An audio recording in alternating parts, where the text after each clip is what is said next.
भारत के मारूफ अदाकार इरफान खान मुंबई में इंतकाल कर गए हैं। उन्होंने मौत से पहले एक खत लिखा था। दोस्तों, वो खत अंग्रेजी जबान में है, उसका उर्दू तर्जुमा करके हम आप तक पहुंचा रहे हैं। आप अंदाजा लगाइए कि कैंसर के बड़े मरज से लड़ने वाला इरफान खान क्या सोचता था। जिंदगी की बहारें, रंगीनियां, शोबिस, चकाचौंध, सब कुछ देखने वाला, दौलत, शोहरत, इज्जत अपनाने वाला आदमी जब बिस्तर मर्ग पर गया तो उसने क्या सोचा और क्या लिखा। आपको ये बता दें कि यह खत इरफान खान ने लंदन के एक अस्पताल में जब वो जेर इलाज थे वहां बैठकर लिखा था। उस अस्पताल की खिड़की से लंदन का मशहूर तरीन cricket ground Lord's cricket ground भी नजर आता था। इरफान खान ने अपने इस खत में क्या लिखा था, आइए हम आपको बताते हैं। कभी ऐसा भी होता है कि तुम्हारी आंख उस झटके से खुलती है जो जिंदगी तुम्हें जगाने के लिए देती है। तुम हड़बड़ा कर उठ जाते हो। पिछले 15 दिनों से मेरी जिंदगी एक सस्पेंस वाली कहानी बनी हुई है। मुझे अंदाजा नहीं था कि अनोखी कहानियों का पीछा करते करते मैं खुद एक अनोखी बीमारी के पंजों में फंस जाऊंगा। अभी थोड़े दिनों पहले ही मुझे अपने न्यूरो एंडोक्राइन कैंसर के बारे में पता चला है। मुझे ये भी मालूम हुआ है कि ये एक ऐसी बीमारी है जिसके मरीज पूरी दुनिया में बहुत ही कम हैं, ना होने के बराबर। मरीज नहीं है तो उस पर तहकीक भी वैसे ही नहीं हुई जैसे होनी चाहिए थी। नतीजा क्या होगा? डॉक्टर्स के पास दूसरी बीमारियों की निस्बत इसके बारे में कम मालूमात है। इलाज कामयाब होगा या नहीं ये भी सब हवा में है, और मैं बस दवाओं और तजर्बों के खेल का एक हिस्सा हूं। ये मेरा खेल नहीं था भाई। मैं तो एक फुल स्पीड वाली बुलेट ट्रेन में सवार था। मेरे तो ख्वाब थे, कुछ काम थे जो करना थे, कुछ ख्वाहिशें थी, कुछ टारगेट थे, कुछ तमन्नाएं थीं, आरजुएं थीं, और मैं बिल्कुल उनके दरमियान में लटका हुआ था। अब क्या होता है कि अचानक पीछे से कोई आकर मेरा कंधा थपथपाता है। मैं जो मुड़कर देखता हूं तो ये टिकट चेकर है। तुम्हारा स्टॉप आने वाला है बाबू, चलो अब नीचे उतरो। मैं एकदम परेशान हो जाता हूं। नहीं भाई मियां, मेरी मंजिल अभी दूर है यार। और फिर टिकट चेकर मुझे समझाने वाले अंदाज में कहता है, ना यही है स्टॉप, तो बस यही है। हो जाता है, कभी कभी ऐसा भी हो जाता है।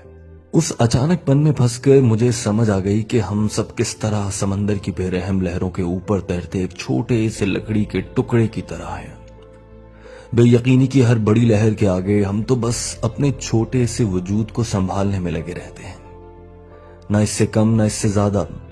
हरा समंदर, गोपी चंदर, बोल मेरी मछली, कितना पानी, इतना पानी, तो बस पानी, बेरहम पानी। वक्त की मौजों के थपेड़ों में तैरती नामालूम हस्ती और पानी। इस मुसीबत में फंसने के बाद एक दिन जब मैं डरा सहमा हुआ अस्पताल जा रहा था तो मैंने अपने बेटे से यूं ही बड़बड़ाते हुए कहा, मुझे इस वक्त अपने आप से कुछ नहीं चाहिए। हाँ, बस इतना जरूर कि यार इस अजाब से मैं इस तरह ना गुजरूं जैसे अब इस वक्त गुजर रहा हूं।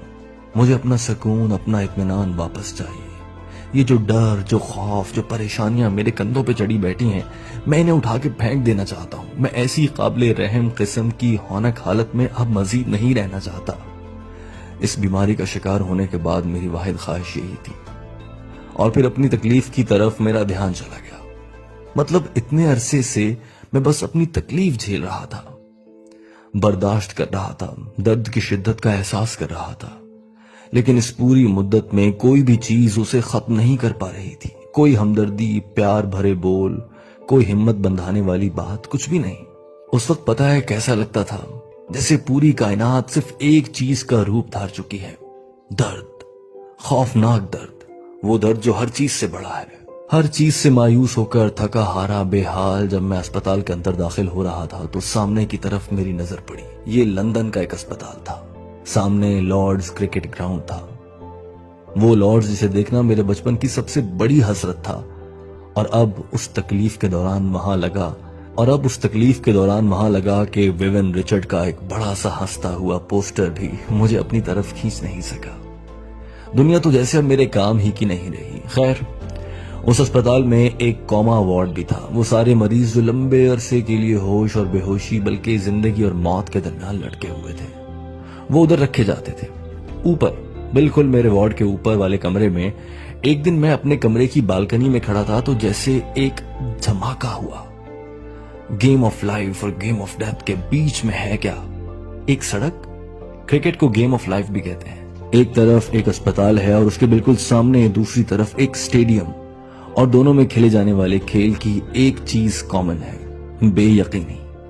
نہ لارڈ اسٹیڈیم میں پتا ہے کہ اگلی گیند پہ کیا ہوگا، نہ اسپتال میں اگلی سانس کا پتا ہے، کامل بے یقینی۔ یہ فیلنگ جیسے میرے اندر اتر گئی۔ اب مجھے کائنات کی وسعت، اس کی طاقت اور اس کے نظام سب کچھ کہیں نہ کہیں سمجھ آنا شروع ہو گئے تھے۔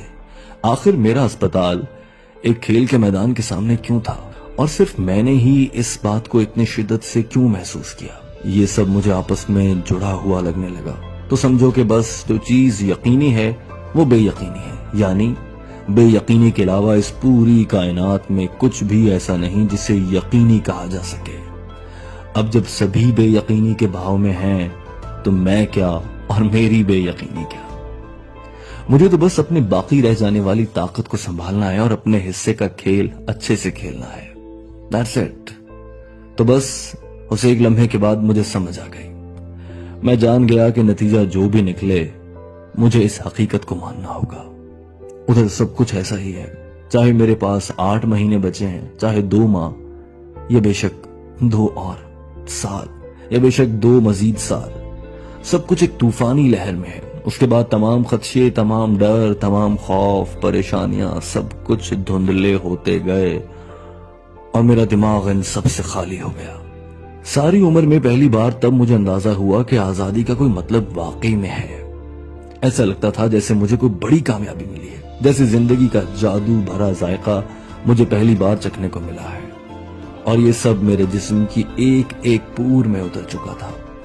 اس پوری بیماری کے دوران لوگ میرے لیے دعائیں کرتے رہے، لوگ جنہیں میں جانتا ہوں، لوگ جنہیں میں نہیں بھی جانتا، وہ سب مختلف جگہوں پر مختلف اوقات میں میرے لیے دعائیں کرتے رہے، اور مجھے لگا کہ ان سب کی دعائیں مل کے ایک ہو گئیں، ایک بڑی سی طاقت جسے ایک لہر کی بڑی سی موج کی طاقت ہوتی ہے، وہ بس ریڑھ کی ہڈی سے میرے اندر تک اتر گئی اور میری کھوپڑی کے اندر اس نے اپنی جڑیں بنا لی ہیں۔ اب وہ ادھر اگتی رہتی ہے، کبھی ایک چھوٹا سا امید کا پودا، کبھی ایک پتا، کبھی ایک نرم سا تنا۔ میں اسے دیکھتا ہوں اور خوش ہوتا رہتا ہوں۔ اتنی ساری دعاؤں کے نتیجے میں اس پہ جو بھی پھول اگتا ہے، جو بھی نئی ٹہنی نکلتی ہے، جو بھی پتا آتا ہے، وہ مجھے صرف خوشگوار سی حیرت اور خوشیاں دیتا ہے۔ تو وہ جو لکڑی کا ننھا سا ٹکڑا ہے نا، اسے کیا ضرورت ہے کہ وہ پانی کے بہاؤ کا رخ بدلنے کی کوشش کرے؟